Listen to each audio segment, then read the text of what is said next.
जय श्री कृष्ण। आज हम सभी श्रावण सोमवार की व्रत कथा श्रवण करेंगे।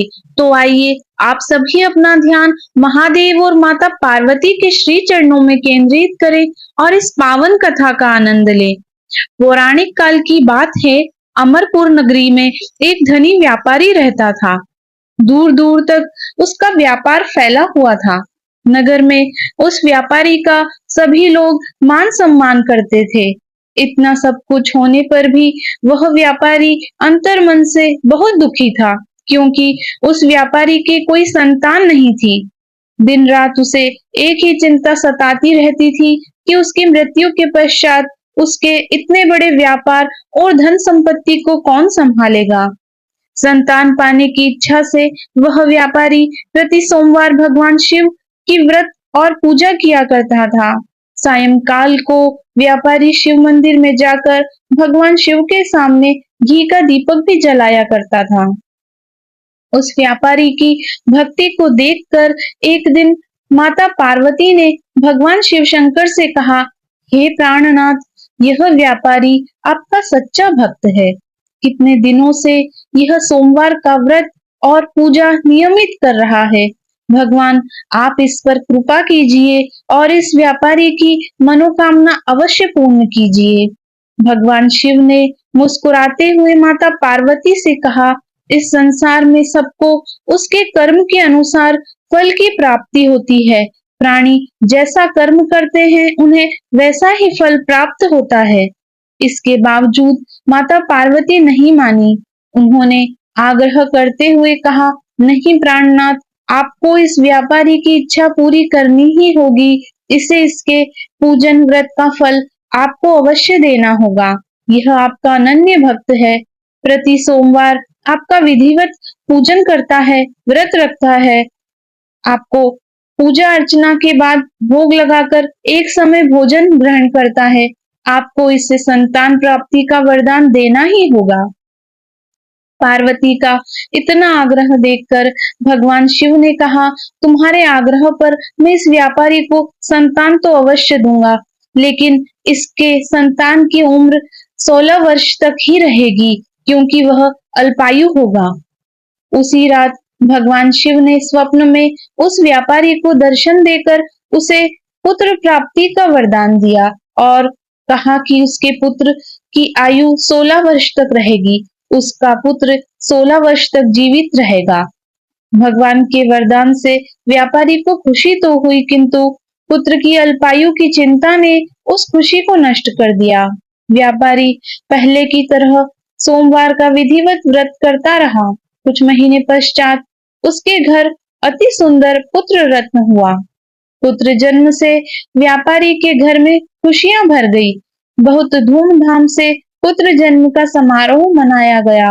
व्यापारी को पुत्र जन्म की अधिक खुशी नहीं हुई, क्योंकि उसे पुत्र की अल्पायु के रहस्य का पता था।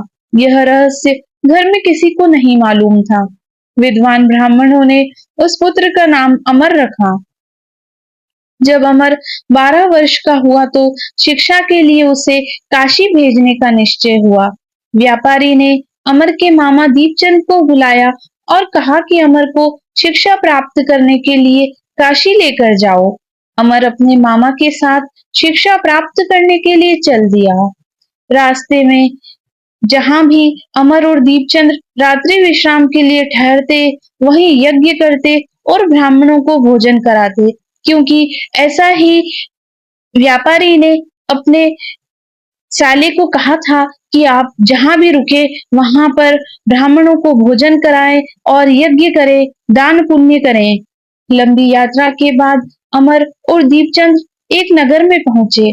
उस नगर के राजा की कन्या के विवाह की खुशी पूरे नगर में हो रही थी। नगर को सजाया गया था। निश्चय समय पर बारात आ गई, लेकिन वर का पिता अपने बेटे के एक आंख से काने होने के कारण बहुत चिंतित था।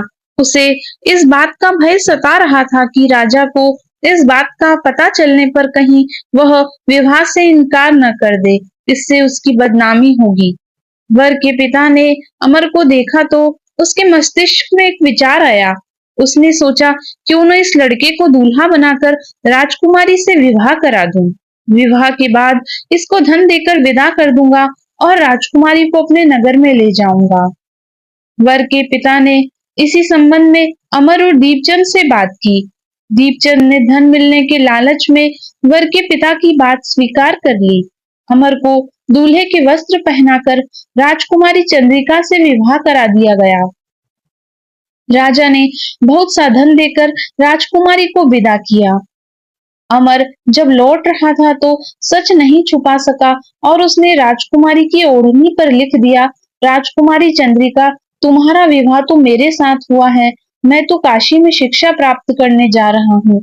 अब तुम्हें जिस नवयुवक की पत्नी बनना पड़ेगा वह कान्हा है। जब राजकुमारी ने अपनी ओढ़नी पर लिखा हुआ पढ़ा तब उसने काणे लड़के के साथ जाने से इनकार कर दिया। राजा ने सब बातें जानकर राजकुमारी को महल में ही रख लिया। उधर अमर अपने मामा दीपचंद के साथ बनारस पहुंचा। अमर ने गुरुकुल में पढ़ना प्रारंभ कर दिया। जब अमर की आयु 16 वर्ष पूरी हुई तब उसने एक यज्ञ किया। यज्ञ की समाप्ति पर ब्राह्मणों को भोजन कराया और खूब अन्न वस्त्र दान दिए। रात को अमर अपने शयन कक्ष में सो गया। शिवजी के वरदान के अनुसार शयनावस्था में ही अमर के प्राण पखेरु उड़ गए। सूर्योदय पर अमर को उसके मामा ने मृत देखा और देखकर रोने पीटने लगा। आसपास के लोग भी एकत्रित हो गए, दुख प्रकट करने लगे। मामा के रोने और विलाप करने के स्वर को समीप से गुजरते हुए भगवान शिव और माता पार्वती ने भी सुना। पार्वती जी ने भगवान से कहा, प्राणनाथ, मुझसे इसके रोने के स्वर को सहन नहीं हो पा रहा है। आप इस व्यक्ति के कष्ट को अवश्य दूर करें।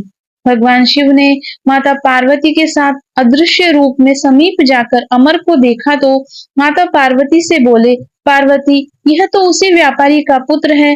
मैंने इसे 16 वर्ष की आयु दी थी। इसकी आयु अब पूरी हो गई। माता पार्वती ने फिर भगवान शिव से निवेदन किया, हे प्राणनाथ, आप इस लड़के को जीवित करें, नहीं तो इसके माता पिता पुत्र की मृत्यु के कारण रो रो कर अपने प्राणों का त्याग कर देंगे। इस लड़के का पिता तो आपका परम भक्त है। वर्षों से सोमवार का व्रत करते हुए आपको भोग लगा रहा है। माता पार्वती के आग्रह पर भगवान शिव ने उस लड़के को जीवित होने का वरदान दिया और कुछ ही पल में वह जीवित होकर उठ बैठा। शिक्षा समाप्त करके अमर मामा के साथ अपने नगर की ओर चल दिया। दोनों चलते हुए उसी नगर में पहुंचे जहां अमर का विवाह हुआ था। उस नगर में भी अमर ने यज्ञ का आयोजन किया। समीप से गुजरते हुए नगर के राजा ने यज्ञ का आयोजन देखा। राजा ने अमर को तुरंत पहचान लिया। यज्ञ समाप्त होने पर राजा अमर और उसके मामा को महल में लेकर गया और कुछ दिन उन्हें महल में रखकर बहुत सा धन वस्त्र देकर राजकुमारी के साथ विदा कर दिया। रास्ते में सुरक्षा के लिए राजा ने बहुत से सैनिकों को भी साथ भेजा। दीपचंद ने नगर में पहुंचते ही एक दूत को घर भेजकर अपने आगमन की सूचना भेजी। अपने बेटे अमर के जीवित वापस लौटने की सूचना से व्यापारी बहुत प्रसन्न हुआ। व्यापारी ने अपनी पत्नी के साथ स्वयं को एक कमरे में बंद कर रखा था।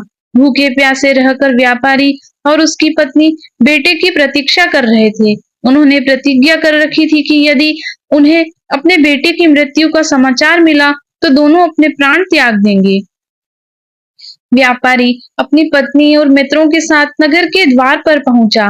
अपने बेटे के विवाह का समाचार सुनकर पुत्र वधू राजकुमारी चंद्रिका को देखकर उनकी खुशी का कोई ठिकाना न रहा। उसी रात भगवान शिव ने व्यापारी के स्वप्न में आकर कहा, हे श्रेष्ठी, मैंने तेरे सोमवार की व्रत करने और व्रत कथा सुनने से प्रसन्न होकर तेरे पुत्र को लंबी आयु प्रदान की है। व्यापारी बहुत प्रसन्न हुआ। सोमवार का व्रत करने से व्यापारी के घर में खुशियां लौट आई। शास्त्रों में लिखा है, जो स्त्री पुरुष सोमवार का विधि व्रत करते हैं और व्रत कथा सुनते हैं, उनकी सभी कामनाएं पूर्ण होती है। बोलिए महादेव की जय, माता पार्वती की जय।